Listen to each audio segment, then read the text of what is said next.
اعوذ باللہ من الشیطان الرجیم بسم اللہ الرحمن الرحیم۔ عزیز طلباء السلام علیکم۔ امید کرتی ہوں آپ سب اپنے گھروں میں خیر و عافیت سے ہوں گے۔ اسی کے ساتھ یہ بھی توقع ہے کہ آپ اپنا کام بخوبی سر انجام دے رہے ہوں گے۔ اپنی پڑھائی کو آگے بڑھاتے ہوئے چلتے ہیں آج کے تدریسی سلسلہ کی طرف۔ تدریسی سلسلہ نمبر ہے آج ہمارا 27۔ دن ہے جمعہ، جماعت ششم، تاریخ ہے آج 11 ستمبر 2020۔ مضمون ہے آپ کا جغرافیہ۔ تاریخ کا ہمارا باب ختم ہو چکا ہے، مکمل ہو چکا ہے۔ اب اس کے بعد ہم نے جغرافیہ کا باب جو ہے وہ شروع کرنا ہے۔ ڈائری آپ کی آج جائے گی باب نمبر 3 کی پڑھائی کریں گے ہم اس میں۔ کتاب صفحہ نمبر 33۔ کتاب صفحہ نمبر 33 پہ ہم جو اہم نکات پڑھیں گے اس میں آ جائے گا باب کا تعارف اور زمین کن وجوہات کی بنا پر قابل رہائش ہے، یعنی وہ کیا وجوہات ہیں جس کی وجہ سے ہم زمین جو ہے وہ رہنے کے لائق ہے، جس کی وجہ سے ہم زمین پر رہ سکتے ہیں۔ اچھا جی، یہ آپ کا کتاب پہ باب نمبر 3 زمین اور انسان کا گھر، ارتھ as a home for human being. یہاں پہ جو ہے وہ آپ دیکھیں گے کہ اس باب کو پڑھنے کے مقاصد ہمارے کیا ہیں، یعنی اس باب کو جب ہم پڑھیں گے تو اس میں ہمیں کن کن چیزوں کے بارے میں معلومات ملے گی، کن کن چیزوں کے بارے میں پتہ چلے گا۔ ان حالات کو بیان کر سکیں جن کی وجہ سے زمین پر زندگی موجود ہے، یعنی ان وجوہات کو بیان کر سکیں گے کہ جس کی وجہ سے زمین پر زندگی موجود ہے۔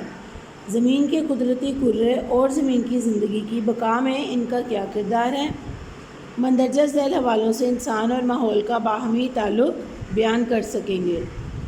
طبعی خدوخال اور انسان، پانی اور انسان، جنگلات اور انسان، کرۂ حیات اور انسان۔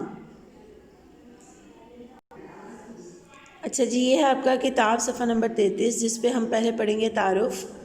انسان کے رہنے کے لیے سب سے محفوظ جگہ اس کا گھر ہوتا ہے، وہ گھر ماحول فراہم کرتا ہے۔ گھر وہ ماحول فراہم کرتا ہے جس پر انسان کی زندگی کا ڈھانچہ کھڑا ہوتا ہے۔ زمین بھی انسان کا گھر ہے کیونکہ زمین انسان کو وہ قدرتی ماحول فراہم کرتی ہے جس پر اس کی زندگی کا دارومدار ہے۔ وہ ہمیں کیا بتا رہے ہیں اس پیراگراف میں کہ انسان کے رہنے کے لیے سب سے محفوظ جگہ کون سی ہے؟ اس کا گھر۔ وہ جنگلات میں آباد نہیں ہو سکتا، وہ باہر کسی بھی جگہ پر جا کے آباد نہیں ہو سکتا، بلکہ سب سے زیادہ محفوظ جگہ اس کے رہنے کی کون سی ہوتی ہے؟ اپنا گھر۔ کیوں ہوتی ہے؟ کیونکہ گھر وہ ماحول انسان کو فراہم کر رہا ہوتا ہے جس پہ انسان کی زندگی کا ڈھانچہ، یعنی انسان کی زندگی جس پر منحصر ہوتی ہے۔ اس کے بعد ہمیں بتا رہے ہیں دی گئی شکل میں قدرتی ماحول کے مختلف عناصر کی نشاندہی کی گئی ہے۔ اب یہاں سے ہمیں کیا پتہ چل رہا ہے کہ قدرتی ماحول جو ہے اس کی کئی عناصر ہیں۔ سب سے سینٹر میں آپ کو لکھا ہوا نظر آ رہا ہے قدرتی ماحول، اور اس کے عناصر جو ہیں وہ چاروں طرف لکھے ہوئے ہیں۔ سب سے پہلا عنصر ہے طبعی خدوخال، دوسرا ہے آب و ہوا، تیسرا ہے نباتات، اور چوتھا کیا ہے؟ حیوانات۔ طبعی خدوخال میں کیا آ جاتا ہے؟ پہاڑ، چٹانیں، یعنی وہ اشیاء جو انسان کو اس کے ماحول میں رہنے کے لائق بناتی ہیں۔ آب و ہوا، موسم، بارش، گرمی، سردی، ان کا کم ہونا، زیادہ ہونا، یہ سب آب و ہوا میں آ جائے گا۔ پھر نباتات ہیں، نباتات میں پودے، درخت، اس طرح کی چیزیں شامل ہیں۔ حیوانات ہیں تو ان میں جانور، پرندے، اس طرح کی چیزیں شامل ہیں۔ اگلے ٹاپک پہ آ جاتے ہیں، زمین کن وجوہات کی بنا پر قابل رہائش ہے، یعنی ایسی کون سی وجوہات ہیں جن کی وجہ سے زمین پر زندگی کا وجود قائم ہے، زمین رہنے کے لائق ہے۔ قدرتی ماحول نظام شمسی کے سیاروں میں سے صرف زمین پر ہی موجود ہے، جس کی وجہ سے زمین آباد اور باقی سیارے ویران ہیں۔ اچھا، جب اس لائن میں انہوں نے ہمیں سب سے بنیادی وجہ کیا بتائی ہے کہ زمین پر زندگی کا وجود صرف اس لیے قائم ہے کیونکہ یہاں پہ قدرتی ماحول میسر ہے۔ قدرت کی طرف سے یہاں پہ جو ماحول قائم کیا گیا ہے اسی کی وجہ سے یہاں پہ زندگی موجود ہے، اور باقی سیارے جو ہیں وہ ویران ہیں۔ جی اب یہاں پہ وہ ہمیں بتا رہے ہیں اس کی 3 بنیادی وجوہات ہیں۔ ہماری زمین پر ہر قسم کی زندگی کے لیے حرارت کی مناسب مقدار ہے۔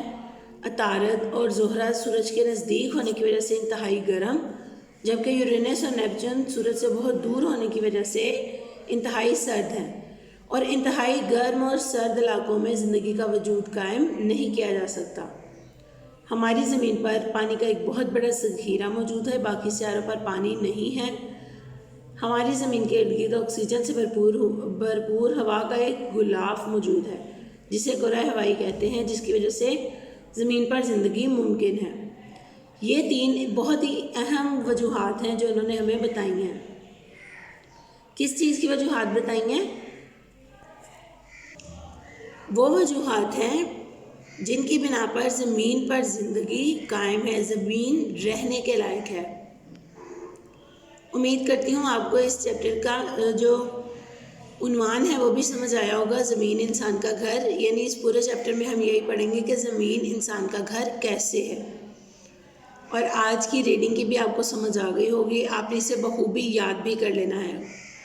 گھروں میں رہیے، اپنا کام بخوبی سر انجام دیجیے۔ خدا حافظ۔